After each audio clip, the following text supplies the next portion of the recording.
Yo les gars, avant que la vidéo commence, je tenais à me présenter, je suis coach professionnel pour la structure Pandore eSport, je suis également le coach de Lux en MLS et je suis également analyste cette année en E-Ligue 1 Uber Eats.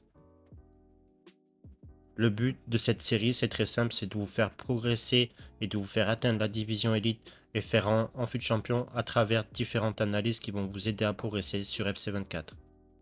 Avant que la vidéo commence, surtout pense bien à t'abonner. Dis-moi en commentaire si le concept te plaît. N'hésite surtout pas à rejoindre mon Discord pour que j'analyse un de tes matchs et que je t'aide à progresser sur FC24. Bon visionnage. Donc là, en l'occurrence, c'est le gameplay d'une joueuse que j'ai en Division 5. Je vous ai bien évidemment fait un montage pour récupérer les actions les plus intéressantes. Donc là, qu'est-ce qu'on peut observer déjà, c'est qu'il y a plusieurs changements de joueurs. Il faut savoir que sur FIFA, si on veut être réactif, il faut être précis. En l'occurrence, on doit prendre un joueur, mais pas deux, pas trois. Là, on perd du temps à switch. Donc là, je vous le remets ici. Là, vous voyez, ça fait déjà un changement de joueur, alors qu'elle aurait pu très bien sélectionner ce joueur ici. Et après, venir défendre sur le porteur de balle. On le prend, on défend dessus. Bon, après, c'est des petits détails, hein, mais elle est en division 5. Faut être indulgent. Et l'erreur qu'elle va commettre juste ici, là, on doit aller sur le porteur de balle. On doit être agressif, on doit venir sur le porteur et appuyer sur tacle debout. Là, comme ceci. Là où on va se faire avoir, c'est tout simplement qu'elle recule.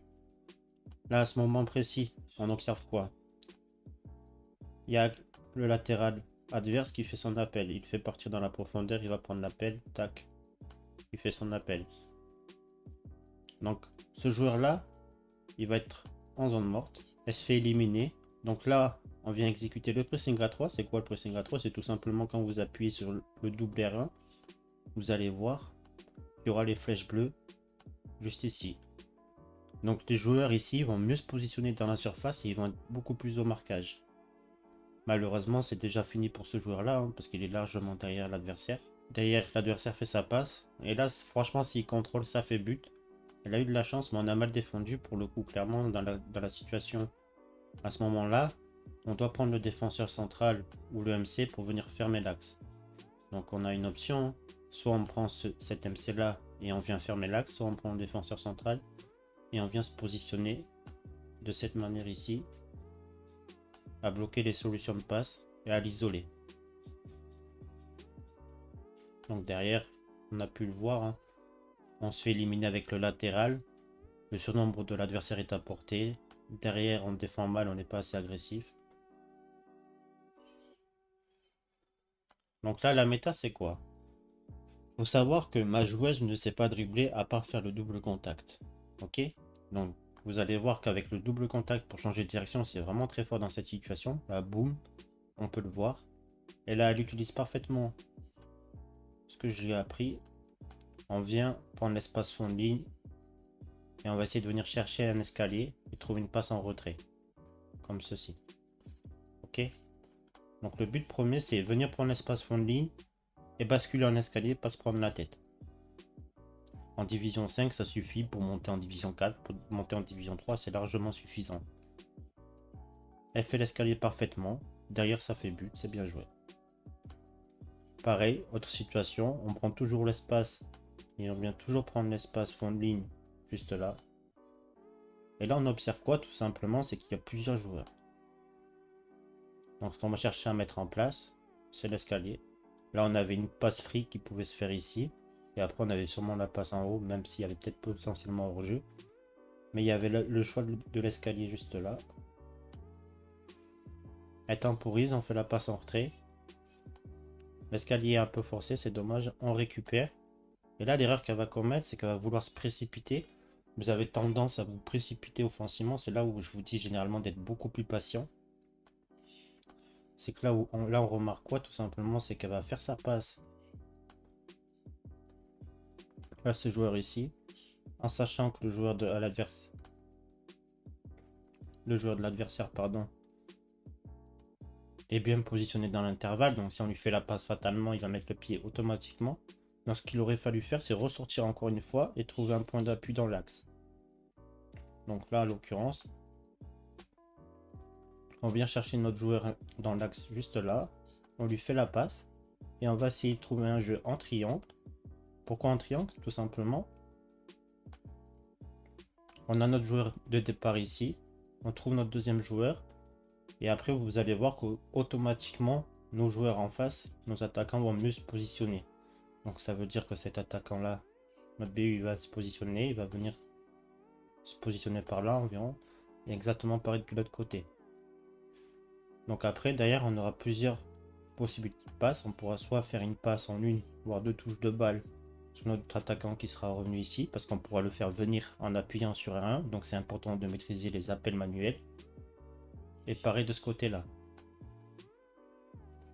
Donc on a deux fois la possibilité de mettre en difficulté l'adversaire. Il suffit juste de maîtriser les appels manuels. On appuie sur R1 pour les faire venir, on appuie sur L1 pour les faire partir dans la profondeur.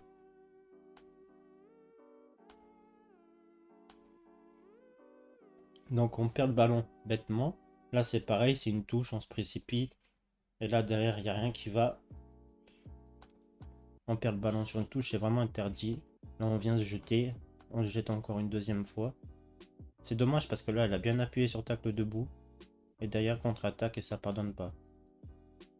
Donc là ce qu'il aurait fallu typiquement, hein, on est les derniers défenseurs, on ne doit pas se jeter. Par contre pour le coup, avec le défenseur ici, on doit être agressif, donc on le sélectionne. Chose qu'elle a fait parce qu'on le voit ici. Et elle doit venir sur le porteur de balle. Et sinon après anticiper, prendre le défenseur central. Et clairement,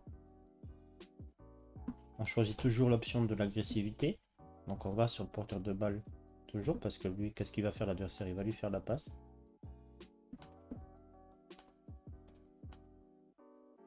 Donc il lui fait la passe et à ce moment précis, là faut pas reculer, faut être agressif. Donc là, il a le bon défenseur dans les mains.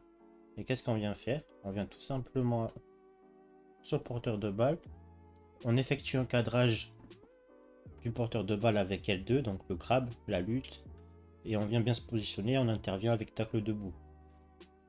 Le tout c'est que vu qu'on est le dernier défenseur, on ne doit pas se faire éliminer. Ok? Donc là c'est fait.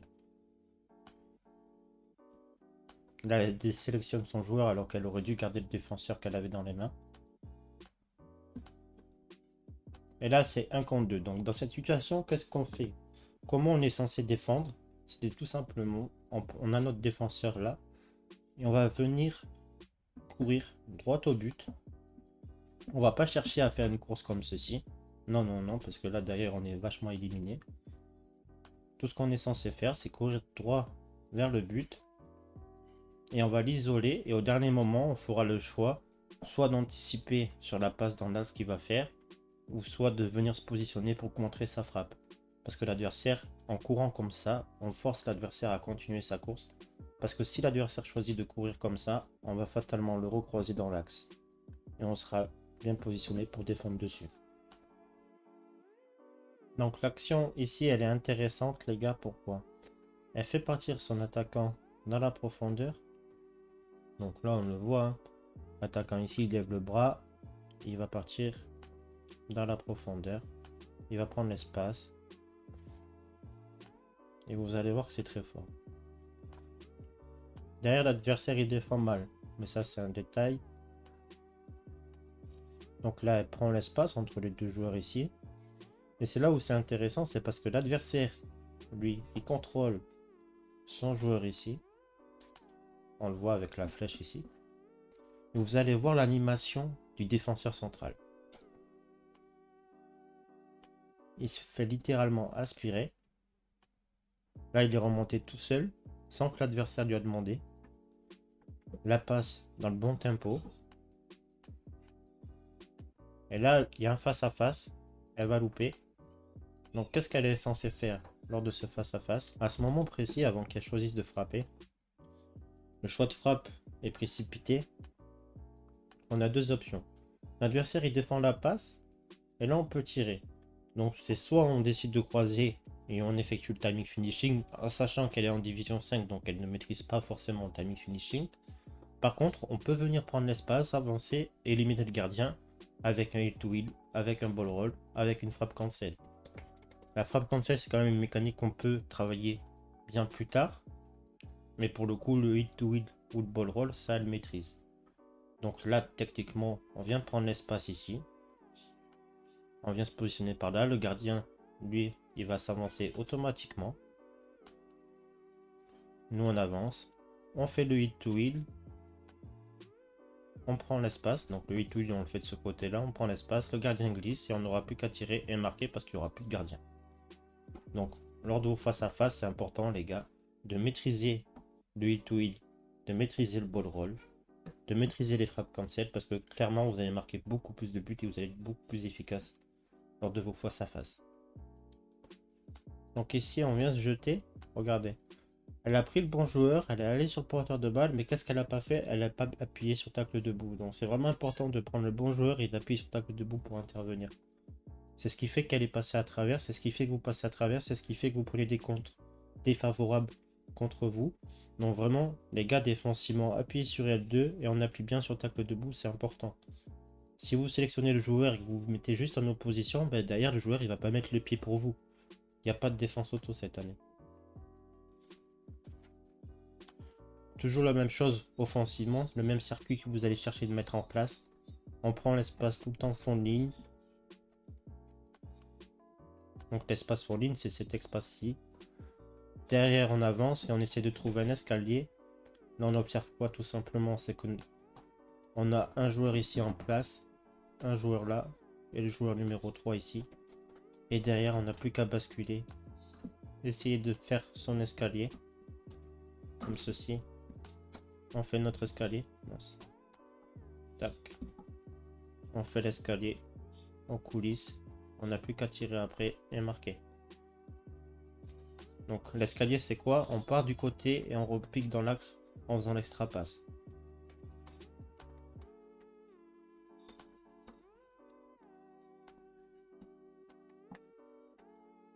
Donc là on maintient un rein toujours, hein, la course est rein, on sait très bien qu'elle est forte cette année. Et après on n'a plus qu'à trouver notre passe en retrait. On trouve le décalage parfait. Là c'est pareil. Elle fait le choix de tirer, c'est pas grave. Elle trouve sa passe. Un peu de réussite mais ça fait but. Donc dans cette situation les gars, là on coulisse. Et là, l'adversaire il va anticiper. Généralement un joueur qui est plutôt bon défensivement, il va anticiper l'extra passe de l'extra passe. Donc ça veut dire que l'adversaire dans la logique, il va prendre son défenseur ici.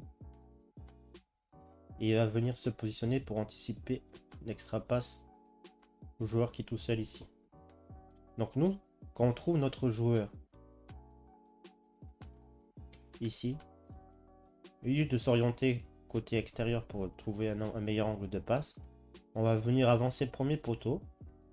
Donc là on prend l'espace, le petit espace ici, au contrôle, et on s'oriente premier poteau pour ensuite tirer premier poteau. Parce que le défenseur ici, il va tout le temps se prendre l'animation, donc il va se décaler, il va se positionner comme ça. Il va se décaler. Ok?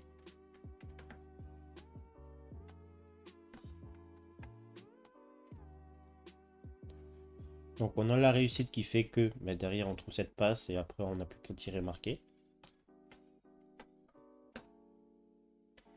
Là c'est pareil, mauvaise gestion du positionnement du défenseur. On n'a clairement pas le droit de laisser tant d'espace. Hein. Donc là je vous le remets. Là on peut le voir, c'est que avec contrôle le dernier défenseur et elle recule. Chose à pas faire, chose qu'il faut avancer, hein, parce que là il n'y a pas besoin de. Il n'y a aucune profondeur. Le joueur ici de l'adversaire, il est là. Et le seul appel qu'il y a, c'est ici en bas. Donc là, on est beaucoup trop éloigné, on doit être beaucoup plus proche. Donc on s'oriente, on va vers l'avant. Tout simplement. Il trouve son décalage. Donc là, on est venu dézoner avec notre défenseur central. Hein. Je pense typiquement que là, on doit vraiment prendre notre latéral ici pour venir le repositionner dans l'axe et faire du double R1 pour venir défendre sur le joueur. Donc là, typiquement, on est censé faire du pressing à 3 pour tout simplement pour que ce joueur ici soit mieux positionné et plus au marquage sur l'attaquant adverse, juste là.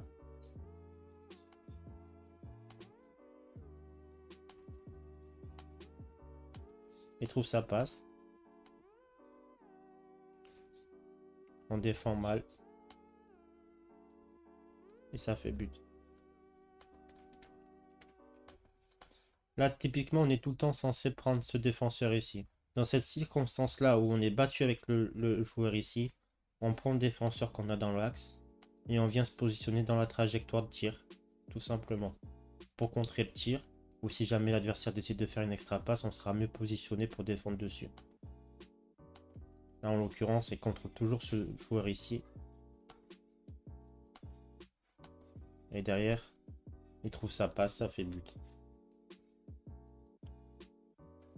On vient faire du jeu en triangle, on croise, ça fait but. Donc l'action est partie quand même d'ici.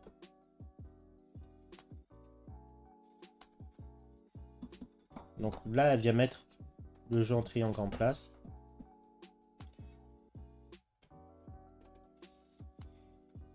Donc l'action part d'ici.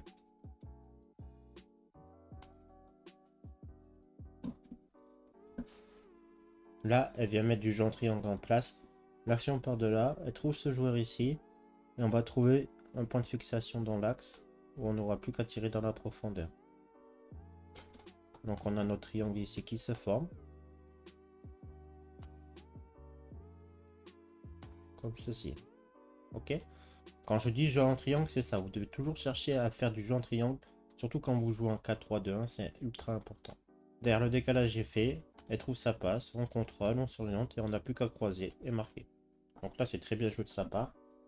Là, c'est pareil. Là, on doit sélectionner notre défenseur central ici. Et on doit se positionner et avancer. Là, on ne doit pas faire le pressing à deux. On doit vraiment prendre le défenseur central et intervenir dessus. Là, elle fait le pressing à deux, c'est très bien. Mais par contre, là, il faut switch. Donc là, on revient sélectionner notre défenseur ici et on met le pied. Parce que là, le défenseur, il va juste la gêner, mais il va pas mettre le pied tout seul. Elle avait presque réussi. Et derrière, ça joue sur un petit détail. Le fait de sortir le défenseur central ici, c'est là où elle commet l'erreur. Derrière, le décalage est fait. Et ça fait but pour l'adversaire. Donc elle trouve l'extra passe. On rejoue dans l'axe en retrait. Donc cette action, elle a bien amené. Le décalage est fait. Donc là, techniquement, faut pas chercher midi à 14 h. Dans cette situation précise, c'est important les gars que vous devez absolument croiser. On regarde le positionnement du gardien. On peut très bien croiser timing vert, ça fait but. On part du principe qu'elle est en division 5, donc le timing vert n'est pas forcément acquis. Donc elle trouve sa passe en retrait. Et là, pour le coup, le choix de frappe, elle aurait pu tirer au premier poteau. Pourquoi? Tout simplement parce que à cause du contrôle, le gardien va se prendre une animation. Le gardien ici va se décaler. Donc en venant tirer au premier poteau, le gardien aurait été battu. Donc c'est pour ça qu'elle marque pas. Même si l'option première, c'était vraiment de croiser et de faire un timing finishing.